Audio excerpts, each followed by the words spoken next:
Hello students, आज के lecture में हम इस चैप्टर को रीड करना आगे कंटिन्यू करने वाले हैं। दोस्तों, जैसे कि हमने अभी तक की कहानी में हमने दिखा है कि ये जो पूरी स्टोरी है ये एक्चुअली रिचर्ड एब्राइट, जो कि एक बहुत अच्छे साइंटिस्ट हैं, उनकी लाइफ की जर्नी के बारे में होने वाली है। हमने देखा कि दोस्तों कैसे 22 इयर्स की एज में उन्होंने पूरे साइंटिफिक वर्ल्ड को काफी एक्साइट कर दिया था, जब एक बहुत ही अच्छी, बहुत ही इंपॉर्टेंट साइंटिफिक बुक में उनका आर्टिकल दोस्तों प्रिंट किया गया था। और दोस्तों, यहाँ पे ये जो आर्टिकल है ये बेसिकली था सेल्स की वर्किंग के बारे में। और ये जो पूरी जर्नी है इसकी शुरुआत कहीं ना कहीं बटरफ्लाई से हुई थी कि बचपन में उनको बटरफ्लाईज कलेक्ट करने का बहुत अच्छा शौक था। और हमने देखा फर्स्ट पार्ट में ही कि उन्होंने कैसे उनकी रीजन की जो सारी 25 स्पीशीज थी दोस्तों बटरफ्लाईज की, वो सारी उन्होंने अपने घर पे कलेक्ट कर ली थी। अब आगे दोस्तों इसी पैशन के बारे में, वहां पे उनके कौन कौन से रिसर्च प्रोजेक्ट्स होते हैं, उसी से हम देखने वाले हैं कि ये स्टोरी कैसे कंटिन्यू होती है। तो देखिए दोस्तों, that probably would have been the end of my butterfly collecting, he said, but then my mother got me a children's book called The Travels of Monarch X. That book, which told me how monarch butterflies migrate to Central America, opened the world of science to the eager young collector. देखिए दोस्तों, अब यहाँ पे बताया गया है कि यहाँ पे जो रिचर्ड एब्राइट हैं, उन्होंने दोस्तों बहुत सारी बटरफ्लाईज को ऑलरेडी कलेक्ट कर लिया था। तो ऑलमोस्ट ये कलेक्टिंग का जो काम था ये इसको खत्म ही करने वाले थे। पर दोस्तों हुआ कुछ ऐसा कि यहाँ पे रिचर्ड एब्राइट की जो मदर है वो एक बुक लाई जिसका नाम था द ट्रैवल्स ऑफ मोनार्क। अब दोस्तों यहाँ पे ये जो मोनार्क है ये बटरफ्लाईज की ही एक स्पीशी है। तो यहाँ पे उन्हीं की किसी ट्रैवलिंग की बात की गई थी। दोस्तों इस बुक में कहीं ना कहीं बताया गया था कि कैसे जो मोनार्क बटरफ्लाईज होती हैं वो सेंट्रल अमेरिका तक माइग्रेट करती हैं। कहीं ना कहीं उनके मूवमेंट की, ट्रैवलिंग की बात की गई थी। और दोस्तों इसी बुक की वजह से रिचर्ड एब्राइट के सामने एक पूरा साइंस का वर्ल्ड दोस्तों खुल चुका था और वो उसके बारे में और जानना शुरू कर चुके थे। तो दोस्तों यही चीज थी, बटरफ्लाईज की वजह से ये जो बुक आई, इससे दोस्तों कहीं ना कहीं उनकी रिसर्च प्रोजेक्ट्स की शुरुआत हुई। वो कौन से रिसर्च प्रोजेक्ट्स थे, देखिए। At the end of the book, readers were invited to help study butterfly migrations. They were asked to tag butterflies for research by Dr. Frederick A. Urquhart of the University of Toronto, Canada. देखिए बताया गया है कि दोस्तों Canada में एक university of Toronto है। तो वहां के एक दोस्तों प्रोफेसर थे जिनका नाम था, एक रिसर्चर थे जिनका नाम था दोस्तों डॉक्टर फेडरिक ए यूर्कहार्ट। उन्होंने ही दोस्तों वो बुक लिखी थी जो कि रिचर्ड एब्राइट की मदर ने अपने बच्चे को दी है, रिचर्ड एब्राइट को दी है। और दोस्तों उस बुक की एंड में कहा गया था कि जो भी इस बुक को पढ़ रहा है उनको इनवाइट किया गया था कि वो स्टडी में हेल्प कर सकते हैं। वो क्या कर सकते हैं, वहां पे दोस्तों जो बटरफ्लाईज होते हैं आसपास, उन बटरफ्लाईज पे वो टैग लगा सकते हैं ये देखने के लिए कि वो बटरफ्लाई किसको मिलती है, कहां से लेकर कहां तक उस बटरफ्लाई ने ट्रैवल किया है। माइग्रेशन का जो पैटर्न होता है, मूवमेंट का जो पैटर्न है, उसको पता लगाने के लिए दोस्तों ऐसा किया गया था और यही रिसर्च शुरू हो चुकी थी। तो देखिए, Ebright's mother wrote to doctor Urquhart and soon Ebright was attaching light adhesive tags to the wings of monarch. देखिए दोस्तों क्या हुआ, यहाँ पे रिचर्ड एब्राइट की जो मदर थी उन्होंने उसी बुक के राइटर डॉक्टर यूर्कहार्ट को दोस्तों एक लेटर भी लिखा, बताया कि रिचर्ड एब्राइट क्या कर रहा है। और फिर यहाँ पे रिचर्ड एब्राइट ने क्या करना शुरू कर दिया, जो बटरफ्लाईज हैं उन पे कुछ टैग्स लगाना जो कि उनकी बॉडी के ऊपर चिपक जाए, बटरफ्लाई के ऊपर ऐसे टैग्स लगाना भी शुरू कर दिया। और ये सबको बता दिया गया कि anyone who found a tagged butterfly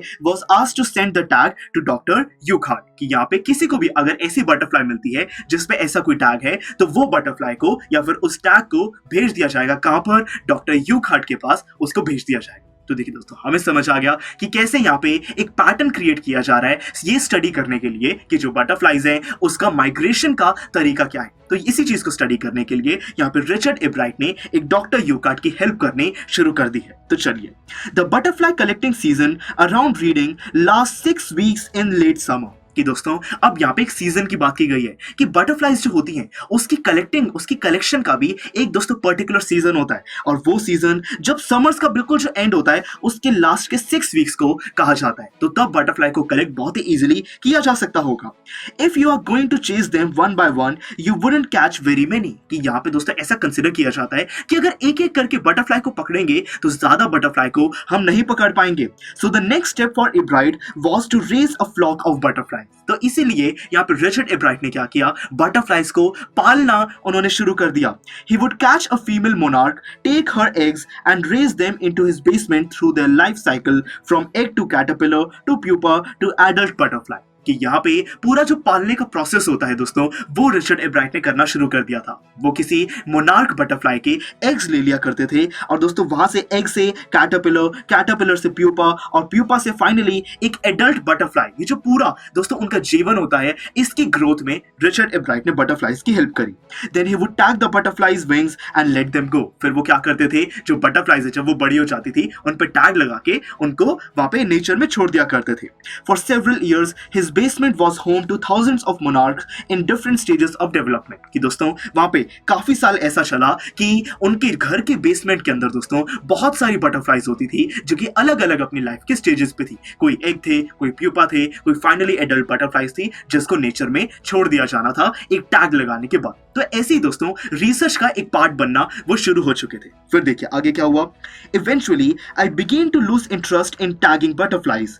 it's tedious and there is not much feedback. फिर दोस्तों धीरे धीरे यहाँ पे रिचर्ड एब्राइट को कुछ चीजें रियलाइज हुई कि ये जो ओवरऑल प्रोसेस है बटरफ्लाइज पे टैग लगाना, ये बहुत ही टायरिंग है, इसमें बहुत ज्यादा थकान हो जाती है और रिजल्ट्स यहाँ पे कोई ज्यादा अच्छे नहीं आते हैं। In all the time I did it he loved only 2 butterflies I had tagged were recaptured and they were not more than 75 miles from where I lived. देखिए वो कह रहे हैं कि मैंने इतनी ज्यादा मेहनत करी पर पूरी मेहनत में सिर्फ 2 ऐसी बटरफ्लाइज थी। वो हंस के ये चीज बोलते हैं कि सिर्फ 2 ऐसी बटरफ्लाइज थी जो कि किसी ने पकड़ी और उसका वो जो टैग है वो रिचर्ड और उसका जो टैग है वो यूनिवर्सिटी ऑफ टोरंटो कनाडा में वहां पे डॉक्टर यूक हार्ट के पास पहुंचाया गया। तो देखिए कितना कम वहां पे सक्सेस उनको मिली, क्योंकि दोस्तों देखिए कहीं ना कहीं ये तो एक लाइफ का फैक्ट है कि सक्सेस से पहले बहुत सारे फेलियर्स होते हैं, तो कहीं ना कहीं उन्हीं फेलियर्स की बात की जा रही है। तो ये वाला रिसर्च प्रोजेक्ट तो हमें समझ आ गया कि ये ज्यादा सक्सेसफुल नहीं रहा, पर आगे कौन कौन से और रिसर्च प्रोजेक्ट्स हैं उनको भी समझते हैं। Then, in the 7th grade, he got a hint of what real science is when he entered a county science fair and lost. देखिए दोस्तों क्या हुआ, धीरे धीरे जब वो बड़े हुए तब जाके दोस्तों 7th क्लास में उनको समझ आया कि रियल साइंस होती क्या है। दोस्तों वहां पे कोई एक रीजनल साइंस फेयर है, काउंटी साइंस फेयर मतलब जो एक पर्टिकुलर रीजन का साइंस फेयर होता है, उन्होंने उसमें हिस्सा लिया पर वो वहां पर हार गए। It was really a sad feeling to sit there and not get anything while everybody else had won something. दोस्तों उनको उस टाइम पे बहुत बुरा लग रहा था कि जितने भी दूसरे बच्चे हैं उनको कुछ ना कुछ प्राइज मिल रहा है, बट रिचर्ड एब्राइट को उस टाइम पे कोई भी प्राइज नहीं मिला, वो बिल्कुल हार गए थे। एब्राइट said his entry was slides of frog tissues which he showed under a microscope. कि दोस्तों साइंस का वो जो फेयर है उसमें उन्होंने क्या किया था, वहां पे कुछ फ्रॉग के दोस्तों कुछ टिश्यूज थे जिसकी एक स्लाइड उन्होंने प्रिपेयर करी थी और वही चीज वो सबको दिखा रहे थे, पर ये उनका जो प्रोजेक्ट था वो कोई प्राइज नहीं जीत पाया। ऐसा क्यों दोस्तों? He realized the winners had tried to do real experiments, not simply make a neat display. उनको समझ आया कि अगर साइंस फेयर में प्राइज चाहिए, कुछ सच में अचीव करना है, तो उसके लिए उनको सिंपली कोई डिस्प्ले तैयार नहीं करना होगा, बल्कि कुछ रियल एक्सपेरिमेंट्स वहां पे को करके दिखाने होंगे। तो उन्होंने क्या किया? Already the competitive spirit that drives Richard एब्राइट was appearing. कि दोस्तों इसी मोमेंट से पता लग रहा था कि वो लाइफ में कुछ करना चाहते हैं, जीत के दिखाना चाहते हैं। I knew that for the next year's fair I would have to do a real experiment, he said. यहाँ पे रिचर्ड एब्राइट समझ चुके थे कि अगले साल जो भी वहां पे साइंस फेयर होगा उसमें अगर उनको जीतना है तो एक रियल एक्सपेरिमेंट करना ही होगा। The subject I knew most was about the insect work I had been doing in the past several years. अब दोस्तों वो सोच रहे थे कि किस बारे में वो एक रियल प्रोजेक्ट करें, एक रियल एक्सपेरिमेंट करें। तो दोस्तों अभी तक तो उन्होंने बटरफ्लाइज, ये जो इंसेक्ट्स होते हैं, इन्हीं को स्टडी किया था। तो इन्होंने सोचा कि इसी फील्ड में यहाँ पे कुछ ना कुछ और एक्सपेरिमेंट नया किया जाए। तो क्या किया उन्होंने?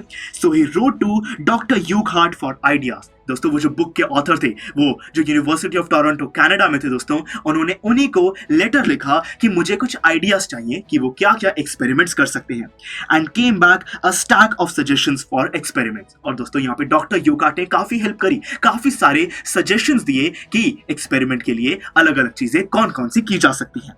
Those kept Ebright busy all through high school and led to prize projects in county and international science fairs। देखिए दोस्तों बताया गया कि वहां पे जो डॉक्टर यूक हार्ट ने सजेशंस दिए थे दोस्तों, उनकी वजह से पूरे हाई स्कूल में 8th 9th आगे दोस्तों जितनी भी क्लासेस थी, यहाँ पे रिचर्ड एब्राइट काफी बिजी रहे। और दोस्तों उन्हीं की हेल्प की वजह से और रिचर्ड एब्राइट की मेहनत की वजह से सिर्फ कुछ रीजनल साइंस फेयर्स ही नहीं, बल्कि जो कुछ इंटरनेशनल साइंस फेयर्स थे वहां पे भी इनके प्रोजेक्ट्स को, इनके एक्सपेरिमेंट्स को प्राइज दिया गया। तो मतलब कि दोस्तों अब कुछ अचीवमेंट्स आनी शुरू हो चुकी थी। फिर उन्होंने क्या किया, for his 8th grade project Ebright tried to find the cause of a viral disease that kills nearly all monarch caterpillars every few years. देखिए दोस्तों, फिर उन्होंने क्या सोचा कि 8th क्लास में एक और एक्सपेरिमेंट करते हैं, ये पता लगाते हैं कि दोस्तों बटरफ्लाइज की दुनिया में यहाँ पे जो मोनार्क कैटरपिलर्स होते हैं एक वायरल डिजीज की वजह से वो मर जाते हैं। अब वो वायरल डिजीज क्यों होता है, इस चीज को पता लगाने के लिए वो एक एक्सपेरिमेंट करना चाहते थे।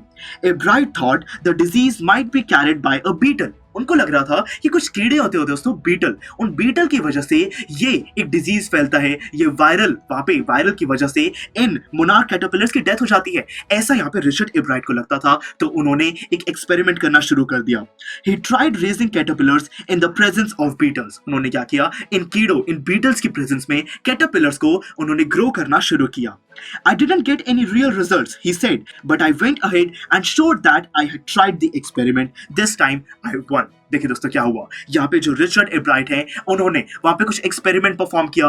उन्होंने ये जो बीटल्स हैं, कीड़े हैं, इनकी प्रेजेंस में कैटरपिलर्स को ग्रो किया और दोस्तों वो ग्रो हो गए, कोई भी वायरल डिजीज स्प्रेड नहीं हुआ। तो ये जो उनका एक्सपेरिमेंट था ये ज्यादा सक्सेसफुल तो नहीं हुआ, पर फिर भी दोस्तों इसी एक्सपेरिमेंट को उन्होंने अपने फेयर में शो किया कि उन्होंने एक कोशिश करी है एक चीज को पता लगाने की, और ये पता लगा है कि बीटल्स वायरल डिजीज के लिए रिस्पॉन्सिबल नहीं है। तो दोस्तों इसी चीज के लिए उनको इस बारी प्राइज बिल्कुल मिला। फिर देखिए, the next year his science fair project was testing the theory that viceroy butterflies copy monarchs। देखिए दोस्तों, फिर आगे उन्होंने थोड़े और कॉम्प्लिकेटेड प्रोजेक्ट्स करना शुरू किया। उन्होंने एक एक्सपेरिमेंट किया ये पता लगाने के लिए, ये प्रूव करने के लिए कि दोस्तों वहां पे एक थ्योरी है कि जो वाइसरॉय बटरफ्लाइज होती हैं वो मोनार्क बटरफ्लाइज का नाटक करती हैं। दोस्तों देखिए आगे एक्सप्लेन किया गया है, the theory was that viceroys look like monarchs because monarchs don't taste good to birds. कि दोस्तों जो चिड़िया होती है वो चिड़िया यहाँ पे वाइसरॉय बटरफ्लाइज को खा जाती है पर मोनार्क बटरफ्लाइज को नहीं खाती। तो इसीलिए जो वाइसरॉय बटरफ्लाइज हैं वो दोस्तों कोशिश करती हैं कि वो मोनार्क बटरफ्लाइज जैसा नाटक करें कि जो बर्ड्स हैं उनको पता ना लगे और उनकी जान बच जाए। तो ये एक थ्योरी है जिसको टेस्ट करना रिचर्ड एब्राइट ने शुरू किया। फिर देखिए, Viceroys, on the other hand, do taste good to birds, so the more they look like monarchs, the less likely they are to become a bird's dinner। देखिए दोस्तों वही बात की गई है कि यहाँ पे अगर जो वाइसरॉय बटरफ्लाई है वो नाटक करेगी एक मोनार्क बटरफ्लाई बनने का, तो दोस्तों काफी चांसेस हैं कि उसकी लाइफ बच जाएगी, वो किसी बटरफ्लाई का डिनर नहीं बनेगी। तो दोस्तों ये एक थ्योरी है जो कि उन्होंने टेस्ट करी। Ebright's project was to see whether in fact birds would eat monarchs, कि उन्होंने ये एक्सपेरिमेंट किया कि क्या यहाँ पे जो बर्ड्स हैं वो मोनार्क बटरफ्लाई को खा जाएंगी। He found that a starling would not eat ordinary bird food. It would eat all the monarchs it could get. Ebright said later research by people showed that viceroys probably do copy the monarch.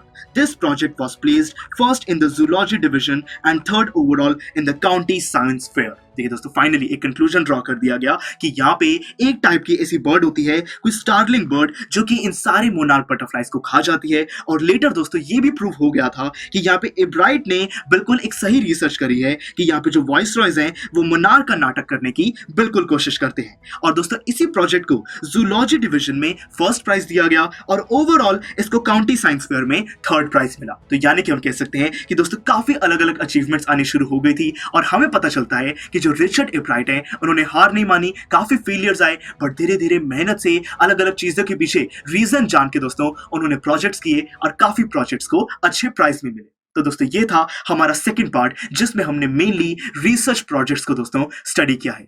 अब next lecture में हम यहाँ पे cell theory को देखने वाले हैं कि दोस्तों जो सबसे मेजर अचीवमेंट थी जिससे पूरा साइंस का वर्ल्ड एक्साइट हो गया था, हिल गया था, हम उसी थ्योरी को और डिटेल में स्टडी करने वाले हैं। काफी एक्साइटिंग है दोस्तों। See you in the next lecture. Students, I am sure आपको ये वीडियो बहुत पसंद आया होगा। तो इसी तरह से इंटरेस्टिंग तरीके से अगर आप सारे कॉन्सेप्ट्स, थ्योरीज, डिफरेंट चैप्टर समझना चाहते हैं तो डाउनलोड करिए PUSTAC ऐप, क्योंकि इस ऐप पर आपको बहुत कुछ मिलेगा। सैम्पल पेपर्स हो, टिप वीडियोस हो, different lectures, back exercise solutions, बहुत कुछ। So what are you waiting for? Download PUSTAC app.